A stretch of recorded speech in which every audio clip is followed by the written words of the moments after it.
top 5 tips for the best team swimrun experience ever. We've combed our deep archive of show guests, and we'll share our favorite wisdom nuggets on the whole partners thing. Admittedly, our favorite aspect of swimrun.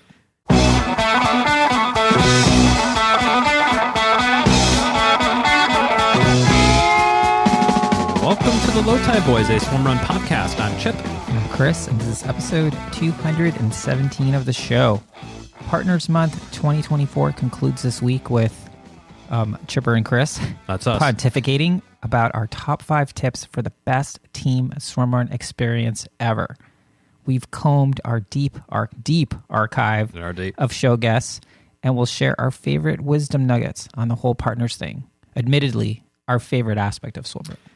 It is, absolutely. And we have talked several times before about partners and tips, but this is, I think it's worthy of rehashing. In every Partners Month, we put a new spin on it. We have another year of swimrun knowledge in the Low Tide Boyz brain banks. It's true. And we try to share that with you all here because we know not everybody feels like going back and listening to all 217 episodes. But right. If you do feel like doing that, we have linked to a couple highly applicable episodes here. So previous Swimrun 101 episodes, which are like beginner style for swimrun, all the way back in episode 4. Yeah. Yeah. And we revisited last year, 2 years ago, with episode 111, which was sort of a partners redux, just seeing if we had any updates on our original thinking, which I actually thought that episode was pretty interesting. And then so here we are again, basically 2 more years later with sort of the freshest take on it. But and there's a couple reasons for this. One, as Chipper mentioned, like we don't want... It's kind of embarrassing asking people to go back listening to episode 4 at this point. I don't think I could do that. And also, February had freaking 5 Thursdays this year. There's a lot of Thursdays. So it's a lot of interviews. So for this one, you just have ours truly for this. But let's get right into it. Top 5 tips for the best team swimrun experience ever. Chipper, number 1, what do you got? Number 1, and we've been saying this all month with every conversation with all the partners here, and I think what we've been highlighting is that these partners are super aligned on their goals. Whether that's the Calamanders who are like, we just want to finish this thing and just have a fun time, or it's last week's episode, Team TBD with Phil and Addison, like, hey, we really want to give it a good effort and we want to go fast out there. They're both aligned on the same thing.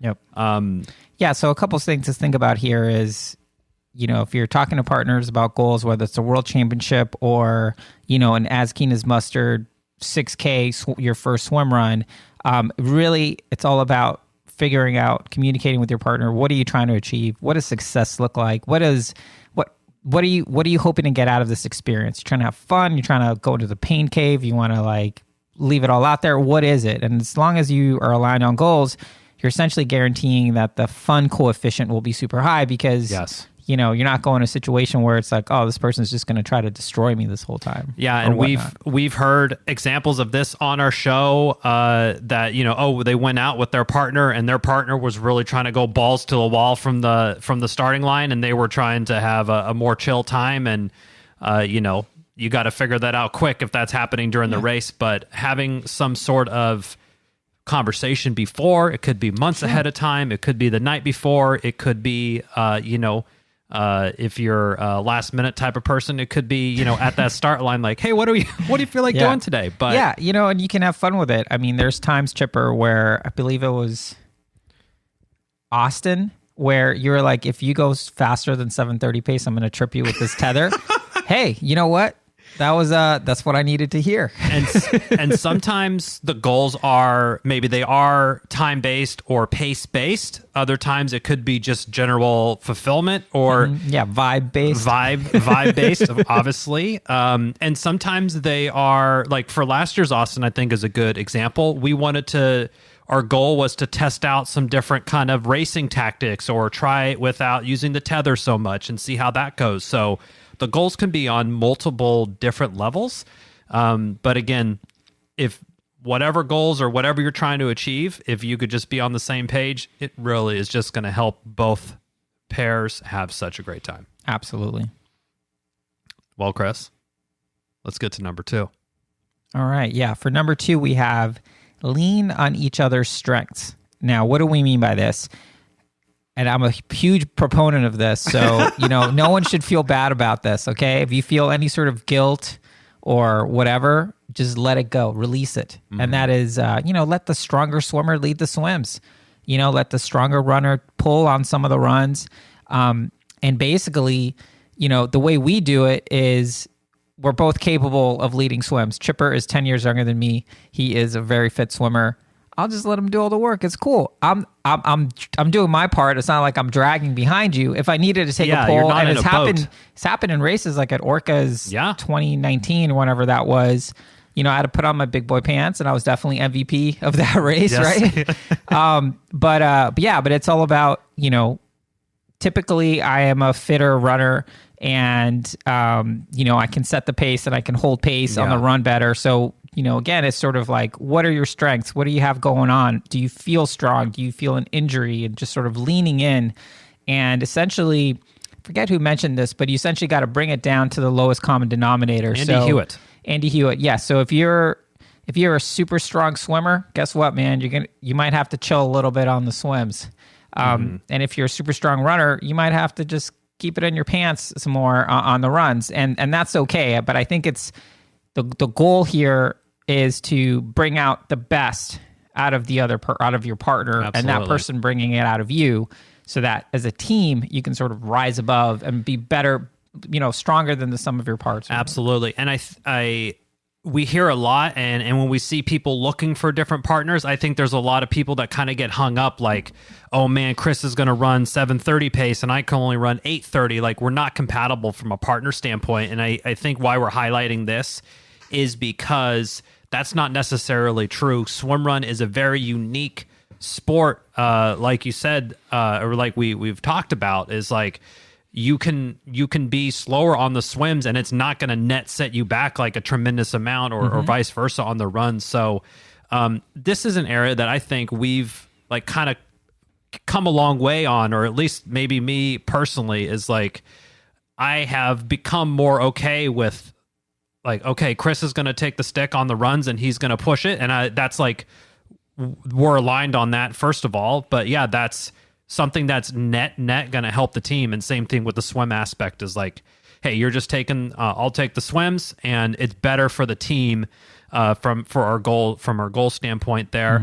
But that's how we do it. And it's also, this is like holistically, but also in a race scenario as well. I think Orcas is a good example. When we raced that, I was not in a good way, to put it mildly.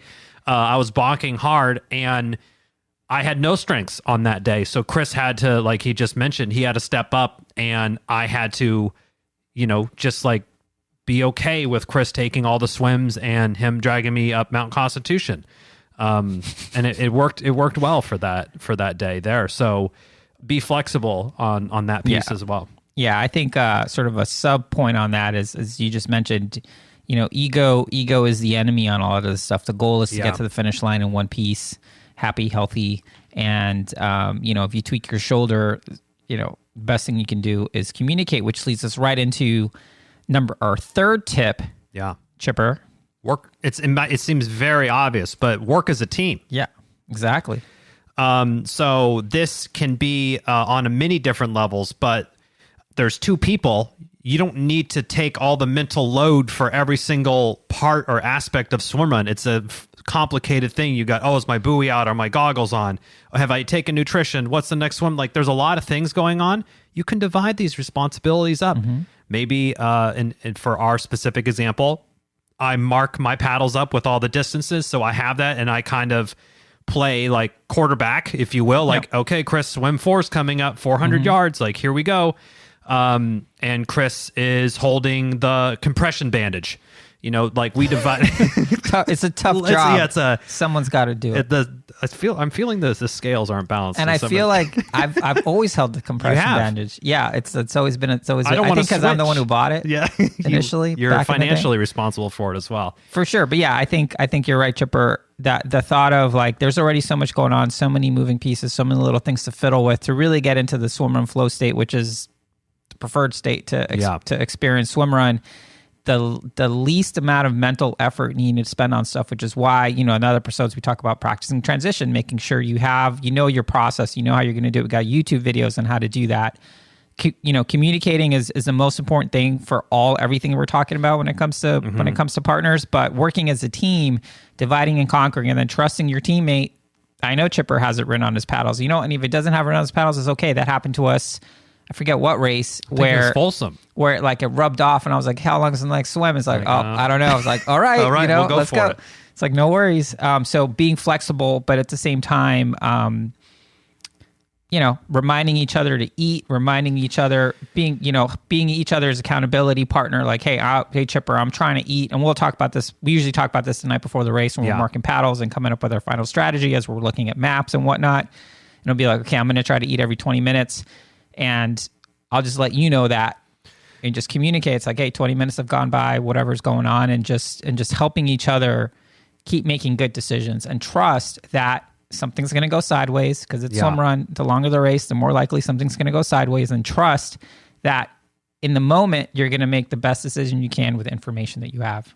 Yeah, and it might, absolutely. And so some specific examples like Chris mentioned, one person can handle the paddle distance. We do like a nutrition reminder. Literally, if we're having a gel, I'll like hold it up and Chris will be like, yeah, or he'll shout, I'm taking a gel now. And it's just a reminder like, hey, you should do that too.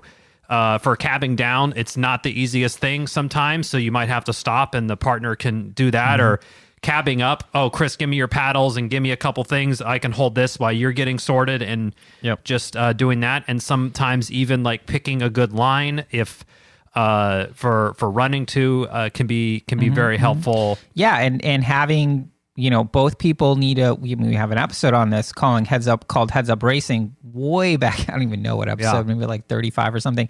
But everyone has to stay engaged, making sure you're on track and not getting lost or anything like that, not swimming in a straight line as much as possible. But insofar as you can work together as a team in the truest sense of the word, that's what's going to really help. And we have a couple episodes. We have one on team tactics, which is episode 60. Then we had Brad Stolberg come on the show for the second time, I believe. Yes. To basically give us a master class on what effective teamwork looks like. So make sure you check that out, because this, not only does it help you have a better swimrun experience, it's actually a really fun way to experience swimrun, and it also harkens back to the adventure sports roots of the sport, which was just like, you have to look at maps. There's and a lot of planning involved. You have to figure out coordinates and what the hell not. But yeah, that adventure racing DNA, when you work as a team, it's a really fun part of the sport. Yeah, absolutely. And that does sort of take us into what it's sort of become our routine, but I really enjoy the like night before race prep. Chris and I will sit there, we'll have the course map. If there's a course preview episode that we did, we literally listen to it. I know it sounds stupid, but we listen to it because it's so helpful. And we'll write it down. We'll say, hey, nutrition's here. Like, what do you think about the pace? We'll just kind of talk out a little bit of what our plan is. So that way try to limit the amount of surprises that happen on race day. Hey, the aid station might have gotten moved race morning. You can't help that sort of thing, but at least you have a plan and you understand. And hey, okay, Chris, you're going to take these 2 swims here. I'm going to lead the rest of them. Here's where we're going to try to push on runs or whatever tactics there. So again, episode 164 with Brad Stolberg and then episode 60 on team tactics are both really good episodes to reference for working as a team. But as you were talking about the adventure racing, Chris, I think that segues us perfectly into tip number 4. You know what? I thought I was segueing it to you. So while you were talking, I was thinking about the segue. And guess what? It sounded extremely similar to the one that you gave me. And that's all about embracing the adventure. That means the ups and downs. Whenever you go through a race, whether solo or the team, whatever length, you're going to experience ups and downs. So being a supportive teammate and knowing what can help lift your partner out of the lows is really important. And these difficult patches, hopefully and usually both team members aren't suffering them at the same time. Yeah, ideally. Ideally.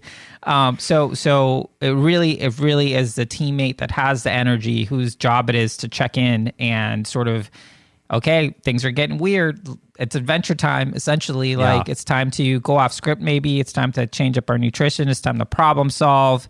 And I think for this, this is one thing, I tell professionally, I tell this to a lot of people is don't be overly focused on the outcome, but rather focus on the journey. So if you're like, oh man, like Chipper had a poop in his suit and now we're like off pace or whatever. It's like, you know what? Like, you're in the race. Anything can happen. I mean, the longer the race, the more likely that, especially in swim run, weather could change, currents can change, a lot of things can happen. Change. The course can change.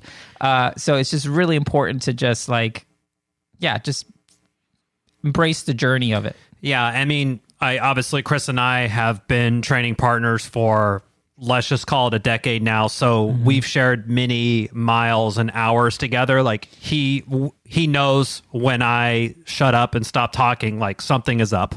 Yeah. And, vice versa. Like, and he knows what sort of I need on that. Obviously we have that deep psyche tether happening. Maybe this is your first time with that partner. I feel like with all of our other tips, it would be good to just bring this up. Like, hey, when you're having a bad time, do you like kind of like the cheerleader pep talk, or do you like the drill sergeant kind of approach? Like, at least figure out like one or two things that you can do to help this person right there when things are going bad, because hopefully they don't. But again, there's lots of ups and downs on that front, and we have a few really great reference episodes that can go into much more depth on this. Episode 54 was Susie Moonen. She's an Envol coach, more specialized sort of in the psychological aspect of it. She had some really good suggestions and pointers there. That's a great one. And then we also had Dr. Justin Ross, who is a sports psychologist, on in episode 193. And that was a really, really great episode. That we did that one right before Tala this year. So, big fan of both of them. Yeah, and you took his course as well. So, so really helpful stuff there on more of the kind of like on the mental aspect of like, hey, when things start to go bad, how do you kind of like get out of that, or that sort of thing. Yeah, and I think what both of them, one of their takeaways was work the problem. Don't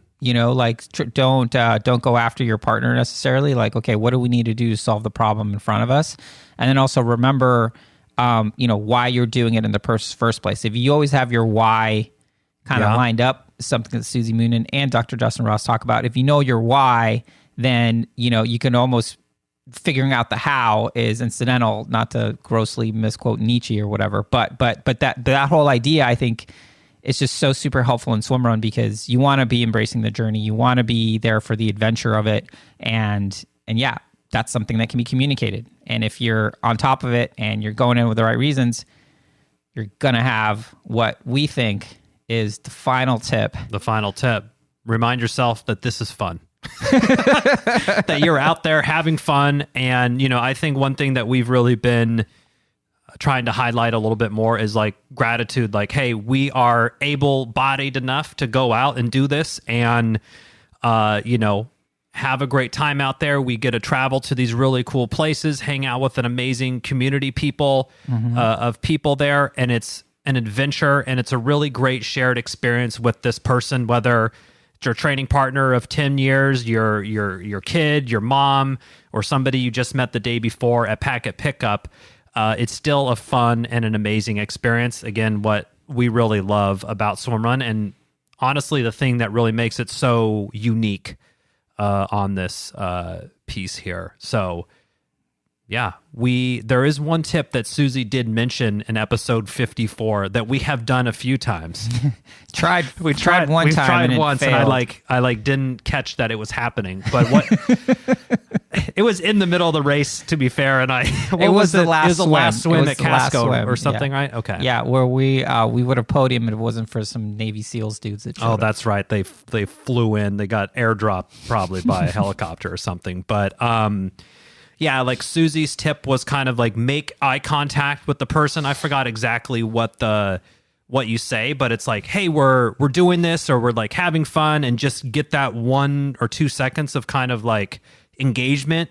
It is kind of intimate engagement with that person, but it will like anchor both of you. And I think that's something that we've started to do a little bit more. I know at Atala, it's like, hey, just like this is going to be a day and it's going to be an experience, but like we got it, we can do it. And just that little bit of engagement there is just it's a good way to start off, or a good way to approach a difficult situation, I guess. Absolutely. But there's always fun after, hanging with the community, everyone sharing their war stories. Yeah, I mean, it's the friend. I mean, I forget who termed this, but it is just the friendliest sport. Yeah, people are super friendly. Everyone's super nice. It's if you're out there, I've never experienced anyone being nothing but utterly helpful. Like if you're in a bad way, people will just give you whatever you need. Need a gel, need a compression bandage, I got you. It's just a great thing. And I think if you go into your swim run as a team thinking about these tips and really trying to optimize for these, you're going to have the best swim run experience ever. And that's really our goal with Partners Month, is to again highlight the variety of different types of partners, from men's, mixed, and women's teams, from all different sorts of backgrounds and all different sorts of goals and objectives on that front. But again, the commonality. People are just having a great time on this adventure and this experience that they get to share with each other, and that's what that's what warms us up. Yeah, and thank you to everyone that's reached out this month. A lot of great, really the content. Really everyone's all about it. So we love hearing it. It really gets us. It buoys us. No pun intended. Actually, I intended that pun. I totally intended. That's a mega totally keel type of pun. But yeah, it really gives us motivation to keep going and keep trying to put out cool episodes. And we have a bunch of stuff planned that's going to be different and fun. So with that, I think yeah, we'll see you out there. See you out there. Partners Month 2024. It's in the books. Seal it with a chocolate kiss. Oh, like kisses. Yeah, they still make those. I'm sure they. I'm sure their Hershey's is low quality compared to Switzerland chocolate. It's true. Yeah. And Swedish chocolate, to be honest. Anyway.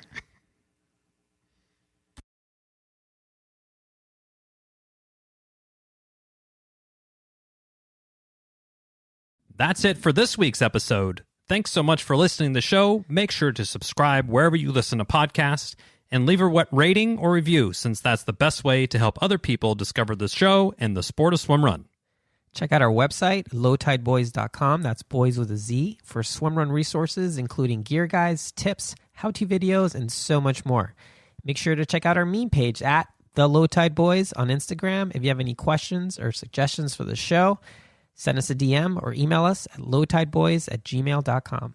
We'd like to thank Riding Easy Records for our show music, and of course our wives for their support and tolerance of our swim run and other activities. Lots of activities. Finally, you can support our efforts on Patreon. Until next time, get out there and go for a swim. Then a run. And then a swim. Then another run. Then another swim. Then run some more. Just keep going. Let's go. And then stop at some point because, And fuel. Don't forget to fuel. Gotta fuel too. Of course, yes.